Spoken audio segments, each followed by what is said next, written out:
Savoir et comprendre les plus récentes nouvelles qui nous touchent. Tout savoir en 24 minutes. Bienvenue à Tout savoir en 24 minutes. Bonjour Mario. Bonjour. C'est un projet de loi qui était attendu pas mal au Québec parce que ça fait longtemps qu'on en parle. Hein? On dirait qu'on croyait que ça viendrait jamais, mais pourtant c'est le cas maintenant. Le projet de loi numéro 69 qui est déposé officiellement par le ministre de l'Énergie, de l'Économie, Pierre Fitzgibbon.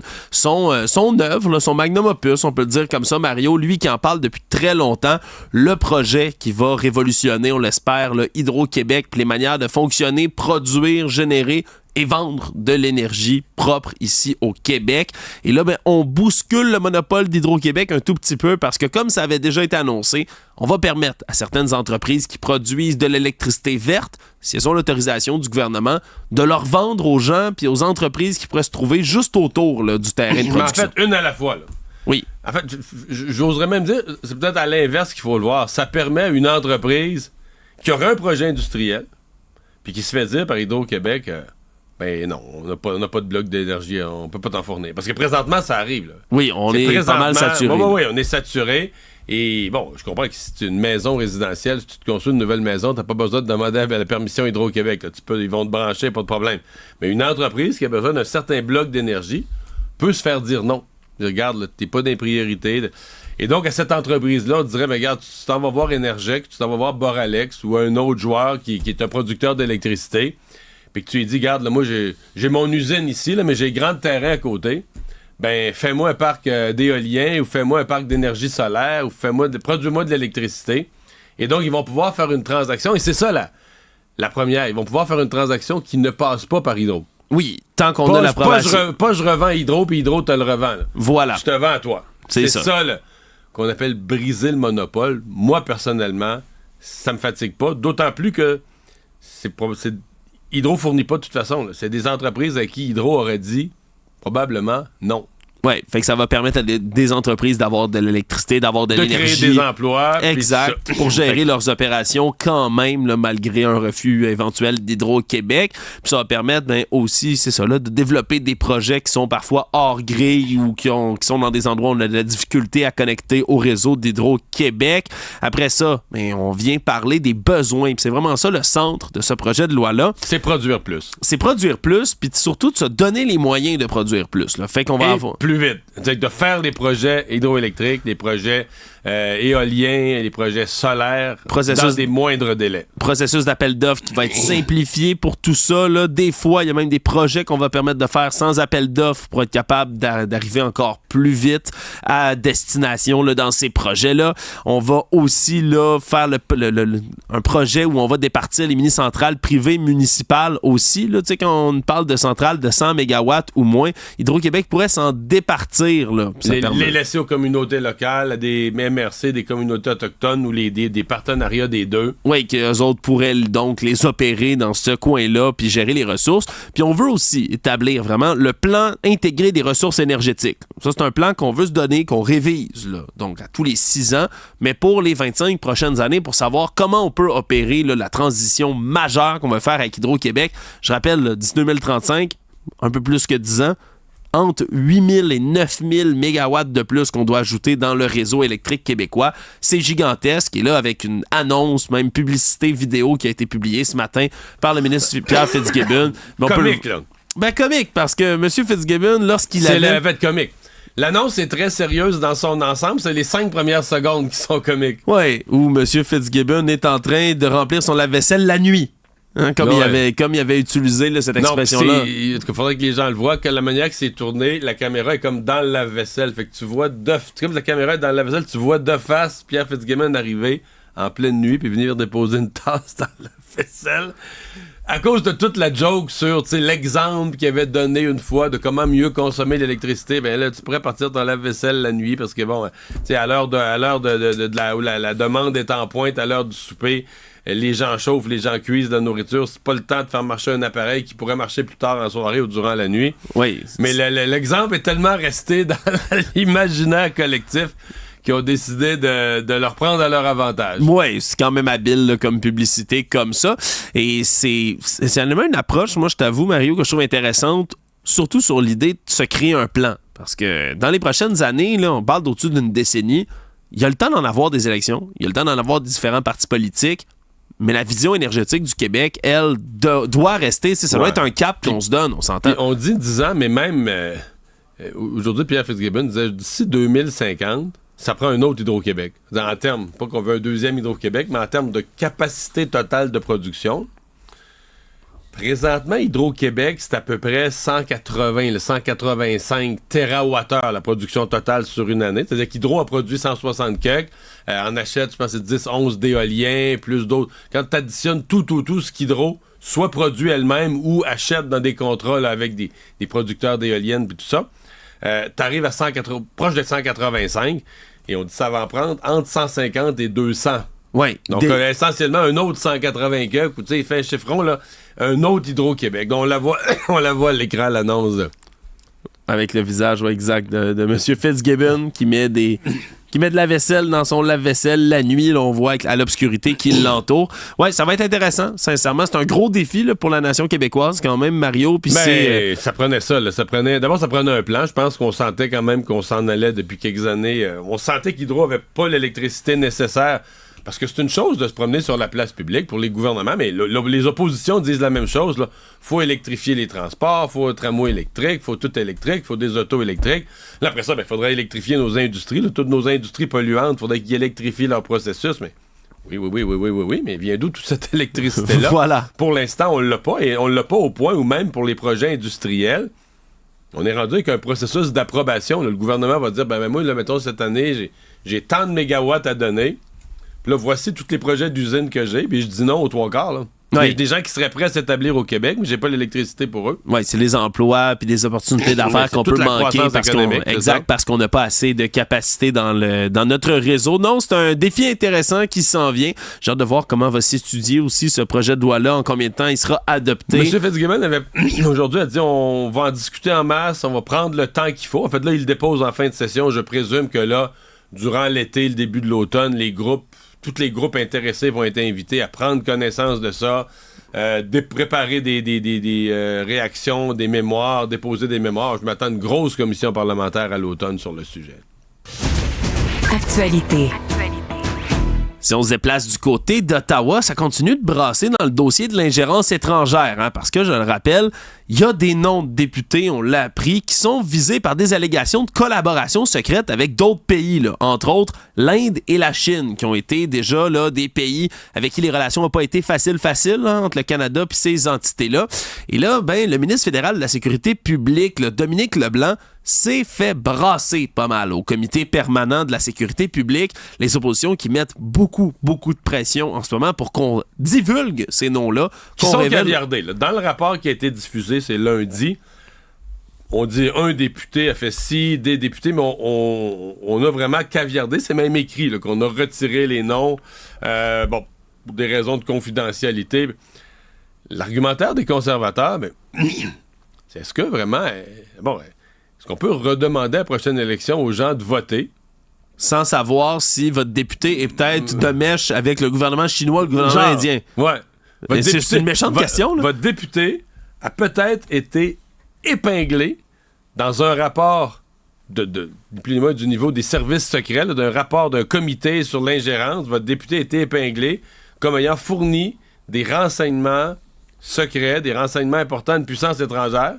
Puis vous allez aller faire votre X sans savoir ça. Ouais, puis c'est une drôle de situation parce que on a beau mettre de la pression sur le ministre Leblanc, faut comprendre que lui peut pas divulguer ces informations-là sans venir violer littéralement la loi sur la sécurité à l'information. Là. Donc, comme il l'a expliqué lui-même, là, je veux pas être poursuivi pour un stunt politique. On se comprend.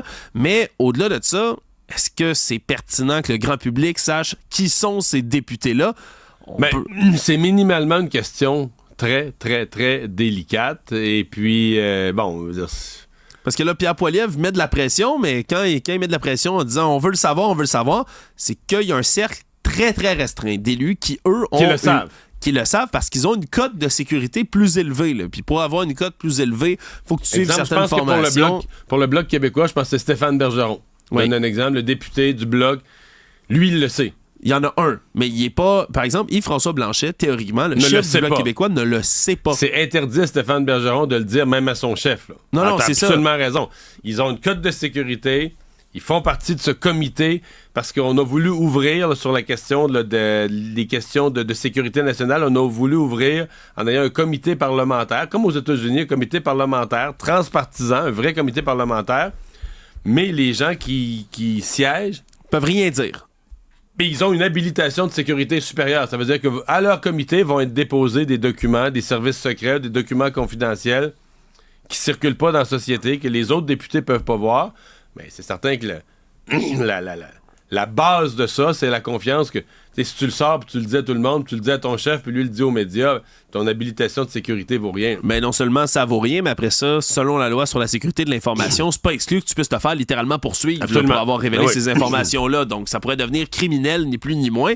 Donc, on se comprend que Pierre Poilievre, lui, théoriquement, ne sait même pas ce qu'il y a là-dedans, puis c'est exactement ce qu'on lui répond quand il demande à avoir les noms. On dit, ben oui, vous pouvez le savoir, M. Poilievre, venez passer votre code de sécurité, puis on va pouvoir vous le dire. Sauf que si M. Poilievre le sait, il peut même plus en parler. On comprend que ça peut aborder le sujet. Il peut plus aborder le sujet, puis on se comprend que quand tu te lances en élection, que tu rêves de devenir premier ministre du Canada, c'est pas une très très bonne idée de te lier les mains comme ça. Donc, ça a donné lieu à des échanges assez acrimonieux, merci, là, du côté de la Chambre des communes à Ottawa. Mais c'est sûr que c'est un dossier sur lequel on va revenir encore d'ici les prochaines élections. Ben, c'est un sujet délicat, parce que c'est le genre de sujet, c'est ça, où on est habitué, OK, confidentialité, mais là, tout à coup, c'est parce que le mot qui est employé par... exemple, cette semaine, j'ai parlé du sujet avec Michel Junot-Katsuya, le spécialiste, un ancien des services secrets canadiens. Mais tu sais, le mot qui vient, c'est trahison, là.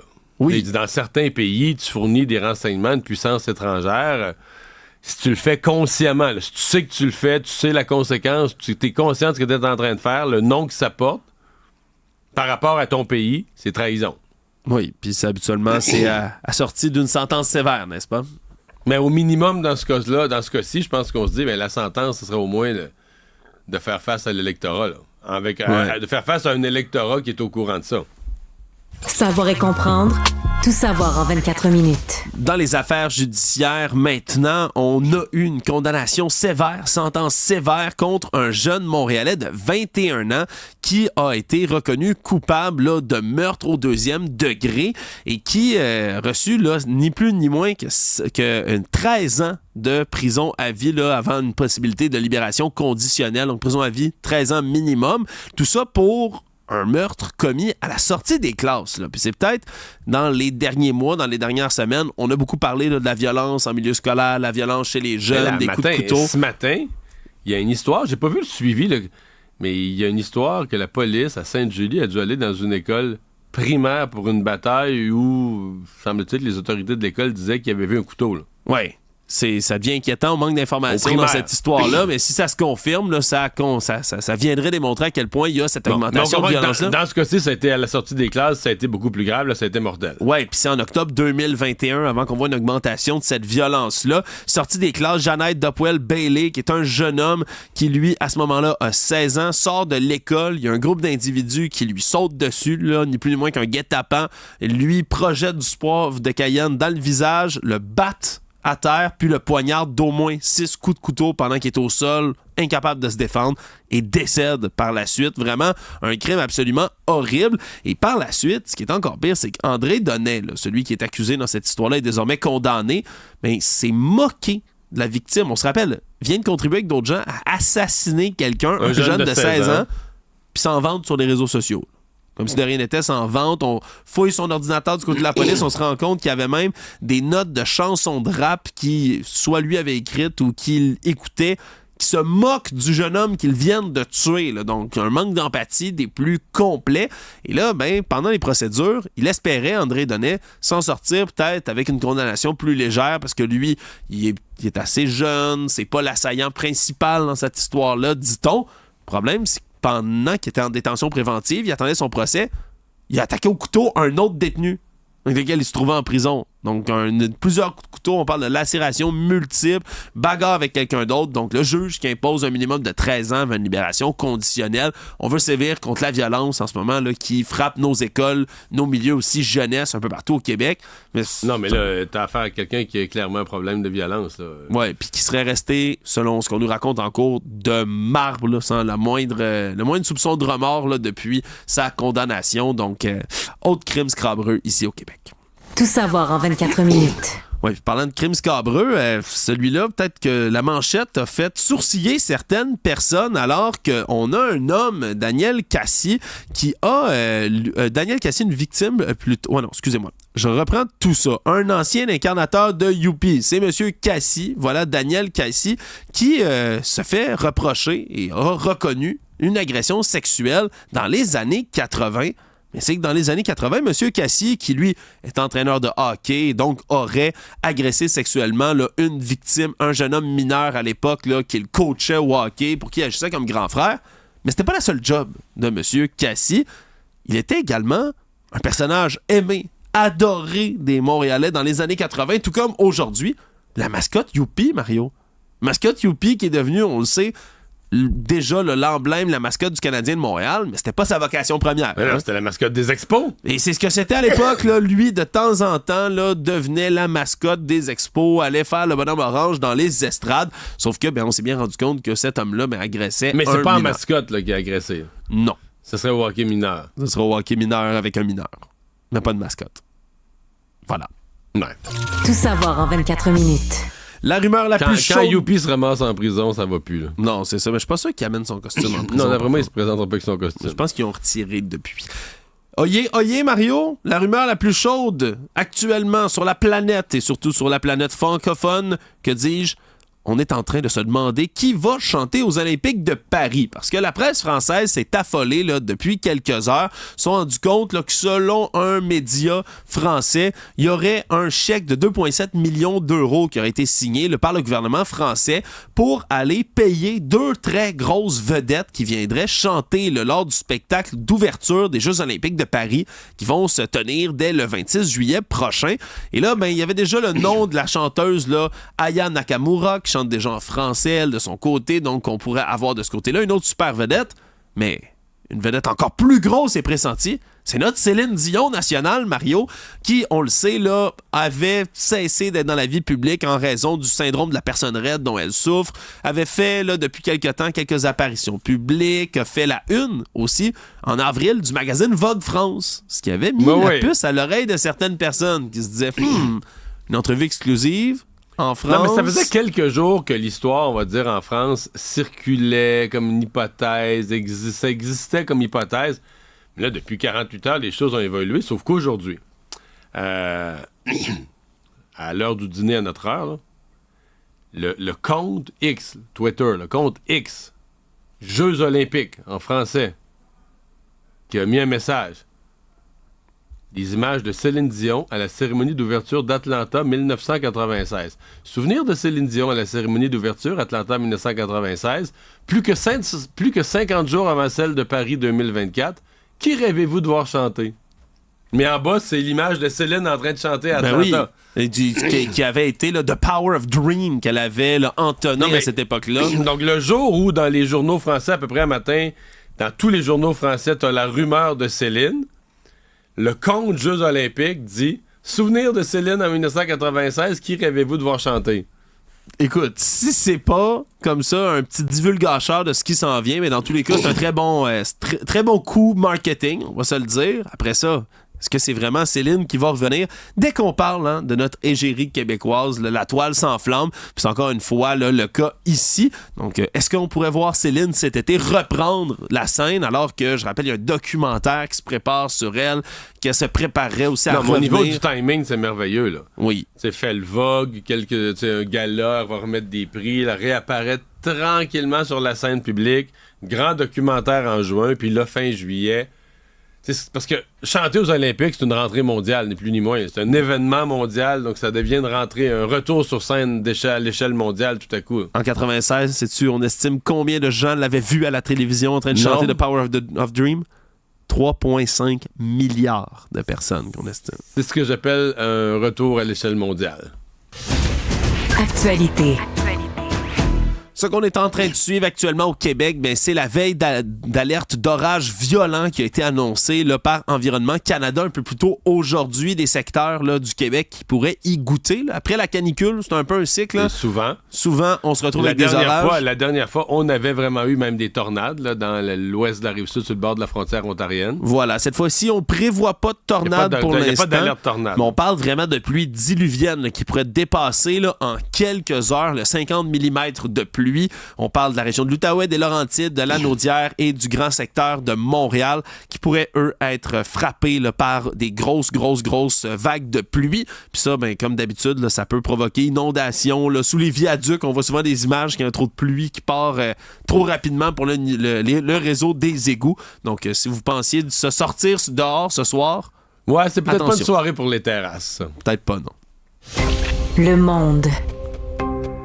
C'est évidemment aujourd'hui, 6 juin, qu'on commémore les 80 ans du jour J, le jour du débarquement, le jour le plus long en France et en Normandie, alors qu'on a tout le gratin politique des alliés de l'époque, ou presque. Parce que Vladimir Poutine, le président russe, bien évidemment, brille par son absence. C'est énorme quand même, parce que les Russes étaient un allié essentiel là, à cette... Ben oui, on se comprend que les Russes ont joué pas dans le débarquement, bien sûr, mais dans le reste des... Mais si les Russes avaient pas forcé les Allemands à renvoyer tant de renforts sur le front Est, probablement que le débarquement aurait été, peut-être pas impossible, mais il y aurait eu encore plus de morts et de pertes. Oui, ça aurait été beaucoup plus difficile là, de mener une opération comme celle-là. Là. Les renforts allemands étaient vraiment épuisés à ce moment-là par la guerre sur le front Est, qui était un front gigantesque. Et donc, en l'absence de M. Poutine, bien sûr, qui était persona non grata, on a invité quelqu'un pour le remplacer, entre gros guillemets, Mario, un pied de nez, c'est le président ukrainien Volodymyr Zelensky, qui était présent avec donc Joe Biden pour les États-Unis. Parce que les soldats ukrainiens faisaient partie de l'armée de l'Union soviétique. Là. Voilà. Donc, théoriquement, c'est une bonne chose de pouvoir l'inviter à cet endroit-là. Donc, Emmanuel Macron était là pour la France. Justin Trudeau aussi, bien sûr, représentant le Canada. Et le chancelier allemand Olaf Scholz, qui était attendu. Reconstitution historique était au menu aujourd'hui. Des parachutistes. Il y a des barges de débarquement également là, qui sont venus là, faire un espèce de faux débarquement historique. Non, mais sur place. Ça a été... vraiment grandiose. Oui, surtout, bien fait, grandiose, la musique, il y a eu de tout. Hein. Surtout qu'on se comprend, pour avoir des vétérans d'un conflit comme celui-là, on est dans les dernières années, malheureusement, où on peut avoir des gens vivants. Ils ont entre 97, 98, jusqu'à ceux qui sont là 100 ans, 101 ans, 102 ans. Parce que c'est le 80e. Rajoute 5 au 85e, là. Va peut-être en rester un ou deux, mais plus beaucoup. Là. Non, exactement. Là, on parlait même d'une histoire, là, si je ne m'abuse, là, d'un vétéran américain qui est décédé en se rendant, là, en se rendant jusqu'en Normandie pour aller souligner tout ça. Donc, des scènes excessivement poignantes qui rappellent, encore une fois... Ils en ont amené un, parce qu'il y en a plusieurs qui sont en fauteuil roulant, mais il y en a amené un qui marche encore. Je sais pas si tu as vu les images. Ils l'ont amené dans l'eau, là, sur la plage, les pieds jusque dans l'eau. T'sais, il était tout pensif. Tu dis, lui, il a 80 ans. Il débarquait dans l'autre sens, puis il embarquait. Ah, c'est complètement fou. Puis j'en profite, Mario, parce que je t'avoue que ça m'a fait sourire aujourd'hui. Il y a comme une espèce de page là, qui voulait commémorer l'histoire. Je pense que ça a commencé sur X, anciennement Twitter. Puis ça s'est comme répandu un peu partout. Là. Il y a des gens qui se sont mis à se moquer de ça. On a vu toute la journée des belles images du débarquement, des photos historiques. Puis ça, il y en a pas mal. Beaucoup, hein? Mais il y a des gens qui ont comme une espèce d'idée complètement folle d'en générer avec l'intelligence artificielle, Mario. Des fausses images. Particulièrement une, je l'ai vue partout, puis ça m'a tellement fait rire, où les soldats, ça a l'air là, réel, noir et blanc, les bateaux, l'océan, tout, sauf que les soldats, ils courent vers l'océan. Tu sais, un débarquement, ça se fait comme sur Terre, pas dans l'eau, tu sais, à partir de l'eau sur la Terre. Mais l'intelligence artificielle a fait débarquement, puis les soldats, ils courent, tu sais, dans l'eau. Vers l'eau. C'est parce que c'est la mauvaise direction, ça, la gang. Donc, ça faisait un peu pic-pic aujourd'hui pour certaines personnes. Là. Quand on a des événements historiques comme ceux-là, s'il vous plaît, utilisez donc les vraies images au lieu de générer tout ça par l'intelligence artificielle. Le monde. En terminant rapidement, un juge fédéral américain a ordonné aujourd'hui à Steve Bannon, idéologue populiste de droite et ancien conseiller très très près à la Maison-Blanche de Donald Trump, de se rendre dès le 1er juillet prochain en prison. C'est un peu le penseur de sa première campagne. Oui, c'est fou. Steve Bannon, c'est un des architectes de la première campagne de M. Trump, celui qui a mis toutes les idées, le MAGA, les grands rassemblements, les gestes, vraiment tout ce qui est autour là, de la persona telle qu'on la connaît de M. Trump aujourd'hui. Sauf que, lui a été condamné en octobre 2022 pour entrave au pouvoir d'enquête du Congrès. En gros, il a fait de l'obstruction au Congrès alors qu'on faisait l'enquête sur l'assaut du Capitole du 6 janvier 2021. Lui qui avait eu des entretiens téléphoniques avec M. Trump cette journée-là, avait donc parlé, été dans l'organisation de ce qui s'était passé. Et comme il avait refusé de collaborer dans cette histoire-là, on lui avait prononcé une peine de prison de 4 mois. Mais il l'avait jamais purgé. Jamais purgé parce que la défense argumentait toutes sortes de choses, poussait divers processus judiciaires, mais là, on a tranché du côté du juge fédéral. Dès le 1er juillet, doit se rendre en prison pour servir 4 mois de sentence. Donc, à suivre pour le reste de cette histoire. Ouais, à suivre, est-ce qu'il va trouver une autre... entourloupe? Ouais, c'est ça, une autre petite passe là, pour gagner quelques mois. Résumer l'actualité en 24 minutes, c'est mission accomplie.